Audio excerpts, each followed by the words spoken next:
The rain hammered against the windshield as Marcus Wheeler pulled his Mercedes into the driveway of what used to be their home. Not anymore. Now it was his alone. He had won. After 18 months of brutal legal warfare, the house in suburban Connecticut was his, along with most of their shared assets. Claire had walked away with almost nothing, just as he had planned. He stepped out of the car, his Italian leather shoes splashing in a puddle. The house looked different somehow. Emptier. The garden Claire used to tend every weekend had become overgrown. The porch light she always left on for him was dark. He unlocked the door and stepped inside. Silence greeted him. Not the comfortable silence of solitude, but something heavier. The living room still had furniture, but it felt hollow. The walls seemed too white, too bare. Claire had taken only what the judge allowed. Her personal belongings, a few photo albums, and the old piano that had belonged to her grandmother. Marcus dropped his briefcase on the marble counter and loosened his tie. He had every right to feel victorious. Claire had been the one who wanted the divorce, who had dared to suggest he was never home, never present, always choosing work over their marriage. She had been the one to serve him papers on a Tuesday morning, right before his biggest client presentation. So he had fought back. Hard. His lawyer, Richard Stevenson, had been ruthless. They had dissected every aspect of Claire's life, painted her as unstable, emotional, incapable of managing finances. They had won on almost every front. The judge had sided with Marcus on the house, the cars, the investment portfolio. Claire got a small settlement, barely enough to rent a modest apartment in the cheaper part of town. Marcus walked through the house, his footsteps echoing. He opened the refrigerator. Empty except for a carton of expired milk and some condiments. Claire had always kept it stocked. Fresh vegetables, homemade meals waiting for him, even though he rarely came home in time for dinner. He grabbed a beer from the garage fridge and sat on the leather couch. The same couch where they used to watch movies on Friday nights, back when things were different. Back when he still came home before midnight. His phone buzzed. A text from Richard. "Congratulations again, Marcus. You deserved this win. Drinks Friday." Marcus typed back a quick confirmation and tossed the phone aside. He should feel happy, relieved, vindicated. Instead, there was just this strange emptiness settling in his chest. He noticed something on the coffee table. An envelope with his name written in Claire's handwriting. He picked it up, hesitating before opening it.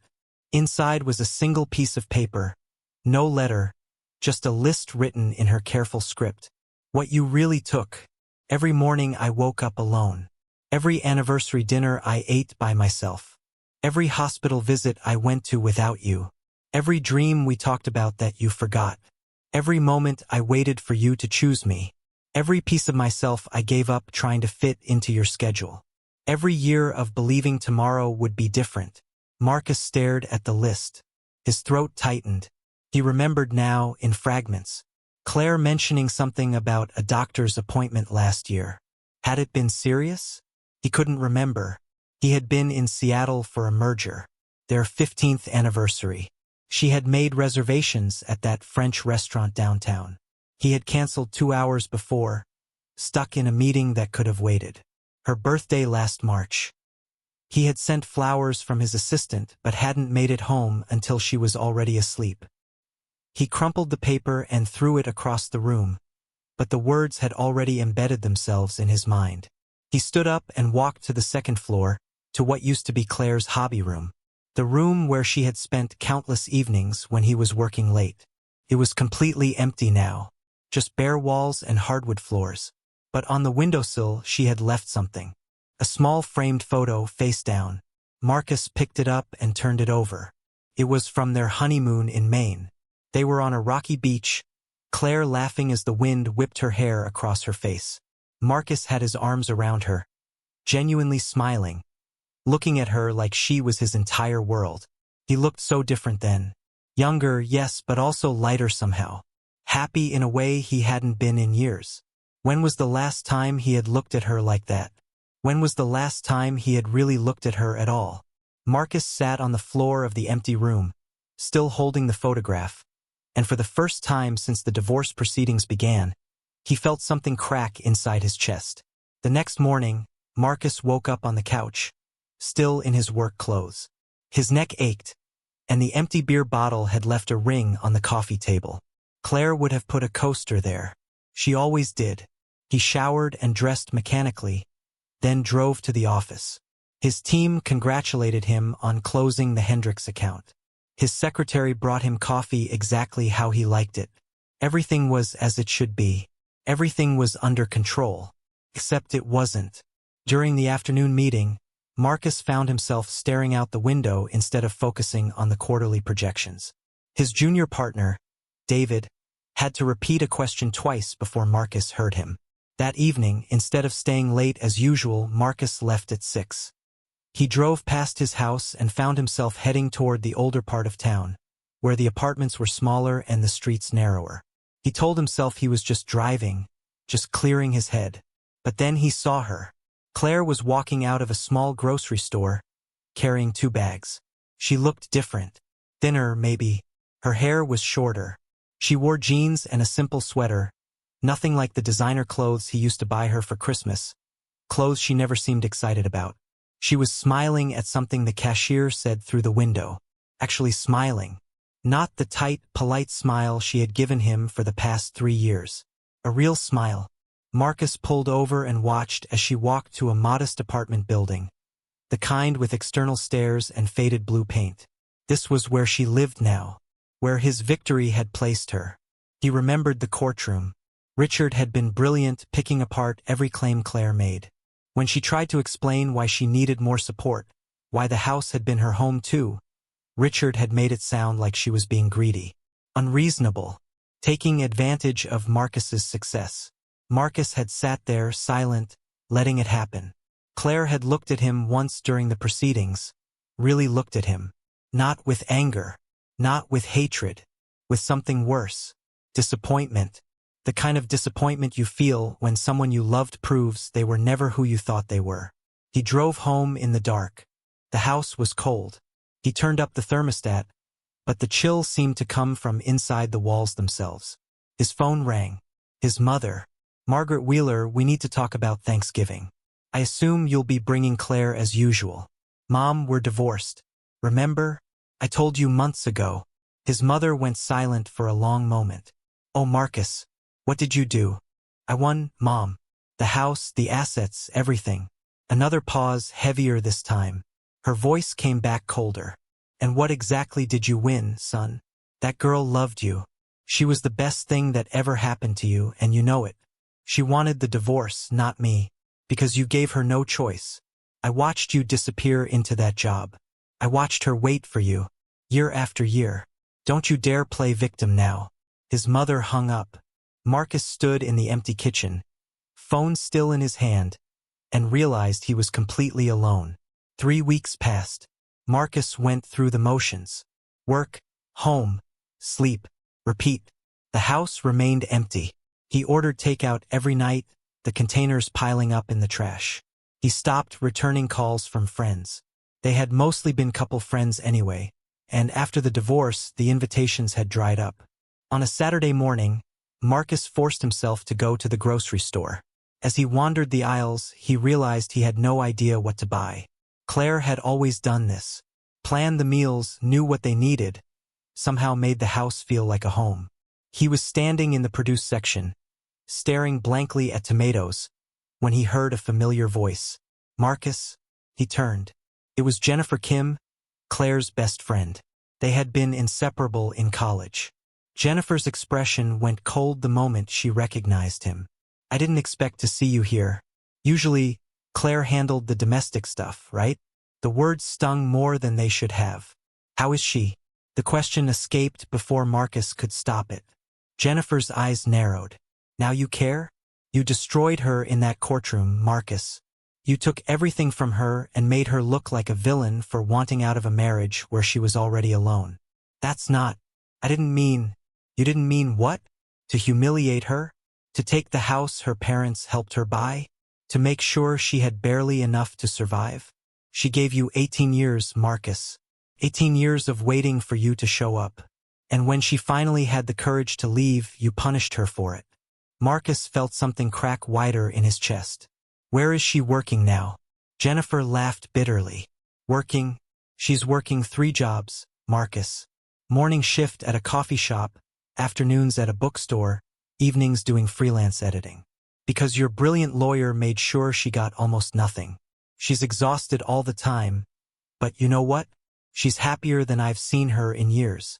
Because she's finally free of you. Jennifer walked away, leaving Marcus standing there, a tomato still in his hand. That night, Marcus did something he hadn't done in years. He went to the attic and pulled out the boxes Claire had left behind, the ones that didn't fit in her small apartment. Photo albums, journals, memory boxes from their relationship. He opened the first album.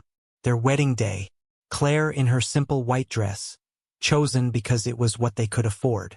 Her eyes shining with such hope, such complete trust that he would be her partner, her equal, her love. He turned the pages. Vacations they had taken before his career took off. Birthdays, Christmases, and then gradually the photos changed. Fewer pictures of them together. More of Claire alone. Claire at events by herself. Claire smiling, but the light slowly dimming in her eyes. If you're watching this and remembering someone you took for granted, maybe this story will help you see what I couldn't. Go ahead and subscribe. Sometimes we need to hear other people's mistakes to avoid making our own. Marcus closed the album and picked up one of Claire's journals. That's when everything changed. The journal was from 5 years ago. Marcus opened it to a random page, and Claire's handwriting greeted him like a ghost. October 14th. Marcus missed our anniversary again. 10 years together. I made his favorite dinner. Waited until midnight. He texted at 11:47 saying the Tokyo deal needed him. I ate alone and cried into the mashed potatoes. I'm starting to forget what it feels like to matter to him. Marcus's hands shook. He flipped forward. December 3rd. Biopsy came back today. Doctor says the lump is benign. Thank God. I called Marcus, but he was in a meeting. Left a voicemail. He called back 3 days later asking if I had picked up his dry cleaning. He never asked about the biopsy. I don't think he even listened to the voicemail. The room spun. Marcus remembered that week. The Frankfurt merger. He had been so focused, so driven. Claire had seemed quiet when he got home, but he had assumed she was fine. She was always fine, except she wasn't. He kept reading page after page. Years of loneliness documented in careful script. Years of her hoping, trying, forgiving. Years of her slowly disappearing while he climbed higher in his career. March 22nd. I asked Marcus today if he ever thinks about having children. We used to talk about it all the time. He looked at me like I had suggested burning down his office. Said maybe in a few years when things slow down. Things never slow down. I'm 38 now. How many more years do I wait? Marcus felt sick. They had talked about children on their honeymoon. Names picked out. A house with a backyard. Family vacations. He had promised her those things. When had he stopped meaning his promises? The final entry was dated 6 months before she filed for divorce. I don't recognize the man I married anymore. Marcus looks at me sometimes like I'm furniture. Something that's just supposed to be there, functioning, requiring nothing. I've spent years making myself smaller, quieter, less needy, thinking that would make him see me. But the truth is, he stopped looking a long time ago. I think I need to leave, not because I stopped loving him, but because I can't keep loving someone who forgot how to love me back. I deserve to be someone's priority, not their afterthought. Marcus closed the journal. His chest felt tight like he couldn't get enough air. He stood up and walked to the bathroom, staring at himself in the mirror. The man looking back was successful, wealthy, powerful, and completely empty. He grabbed his keys and drove. It was nearly midnight, but he didn't care. He needed to see her, needed to tell her he understood now, that he was sorry, that he had been blind and selfish and cruel. He pulled up to her apartment building and sat in the car, staring at the lit window on the second floor. Then he saw movement, a shadow crossing in front of the curtain, and then another shadow, taller, male. Claire wasn't alone. Marcus sat frozen in his car, watching the shadows move behind the curtain. His first instinct was anger, jealousy. How dare she move on so quickly? But then the truth hit him like cold water.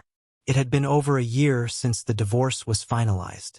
Almost 2 years since she had filed. She had every right to move on. He was the one still stuck, still holding on to something he had destroyed with his own hands. The door to the apartment building opened. A man emerged, maybe 40, wearing casual clothes and a warm smile. He turned back and said something. Claire appeared in the doorway, laughing. Actually laughing. She handed him a container, probably leftovers. He kissed her cheek and walked to his car. Marcus watched the man drive away. Claire stood in the doorway for a moment, arms wrapped around herself against the cool night air, still smiling. Then she went back inside. That smile. Marcus hadn't seen her smile like that in years. Genuine, unguarded, free. He started his car and drove home, something settling heavy in his stomach. Understanding, maybe, or acceptance. The next morning, Marcus called Richard. I need you to draw up some papers. Another lawsuit? Richard sounded eager. No, I want to transfer half the house value to Claire and adjust the settlement. She should have gotten more. Richard was silent for a long moment. Marcus, that's not how this works. The case is closed. You won. Why would you? Because I didn't win anything. Just draw up the papers. He hung up before Richard could argue. Marcus spent the next 2 weeks working with a different attorney. One who didn't treat the divorce like a war to be won. He liquidated some investments, restructured his assets, set up a trust that would give Claire what she should have gotten in the first place. What she deserved. He didn't do it expecting her back. He did it because it was right. Because she had given him 18 years and he had given her nothing but neglect and courtroom humiliation. When the papers were ready, Marcus didn't deliver them himself. He had the attorney send them with a simple note. You were right about everything. I'm sorry I made you prove it in court. 3 days later, he received a response. Just a short email from Claire. Thank you, Marcus. This means more than you know. I hope you find what you're looking for. I really do. But please don't contact me again. I need to move forward, and I finally can. Marcus read it twice, then deleted it. She was right. She deserved to move forward without him haunting her past. He sold the house 2 months later. Couldn't stand the emptiness anymore. Bought a small condo downtown. Started leaving work at 6. Started having dinner with his mother on Sundays. Started actually living instead of just working. He dated occasionally, but nothing serious. Part of him knew he needed to figure out who he was outside of his career before he could be good for anyone else. One evening, his mother asked him if he had any regrets. Marcus thought about Claire's smile in that doorway. About the life she was building without him. Just one, he said, that I didn't wake up sooner. 2 years later, Marcus stood in the community center on Oak Street, helping unload boxes of donated clothes. It was a Saturday morning, the kind he used to spend in the office reviewing contracts. Now he spent them here volunteering. The director, Patricia, a woman in her 60s with kind eyes, smiled at him. You've been coming here for almost a year now, Marcus. Every Saturday without fail. What changed? Marcus set down a box and thought about how to answer. I guess I realized I spent most of my life taking. Figured it was time to give something back. Patricia nodded knowingly. A lot of people figure that out too late. I'm glad you didn't. As Marcus sorted through donations, a young couple came in, clearly struggling. The woman held a baby, barely 3 months old. The man looked exhausted, worried. Patricia greeted them warmly and directed them to the family services area. Marcus watched them and saw himself. Not as he was, but as he could have been. If Claire had stayed. If they had had children. If he had made different choices. His phone buzzed. A message from David, his former junior partner who now ran the department Marcus used to lead. Marcus had stepped back 8 months ago, taking a consulting role that let him work 3 days a week. The pay cut had been significant. The peace of mind had been priceless. The message was a photo. David and his wife at their daughter's soccer game. Learned from the best, the caption read, but also learned what not to do. Thanks for teaching me both. Marcus smiled and pocketed his phone. That afternoon, as he left the community center, he saw someone across the street. Claire. She was walking hand in hand with the man he had seen that night at her apartment. They were laughing, completely comfortable with each other. She looked radiant, healthy, whole. For a moment their eyes met. Claire's smile faded slightly, replaced by something gentler. Recognition, maybe even a touch of pride. She nodded once, a simple acknowledgement that said everything that needed to be said. Marcus nodded back, then watched as she and her partner disappeared around the corner. He didn't feel the crushing weight in his chest anymore. Just a quiet sadness for what could have been, mixed with genuine happiness that she had found what she deserved. He got in his car and drove to his mother's house for Sunday dinner. Simple, present, finally learning what mattered. Marcus had thought he won the divorce. He had taken the house, the assets, the victory in court. But what he really took was years he could never give back. Moments that were gone forever. A woman's love and trust that he had treated like a renewable resource. Claire had walked away with almost nothing, and somehow she had won everything. Her freedom, her peace, her chance to be loved the way she always should have been. If the story touched you, if it made you think about the people in your own life, I'd really appreciate if you'd hit that like button and subscribe to the channel. Leave a comment telling me what you'd like to see next. These stories matter because our relationships matter. Sometimes we need to see someone else's mistakes to understand our own. Thank you for staying until the end. Take care of the people you love. Today, not tomorrow.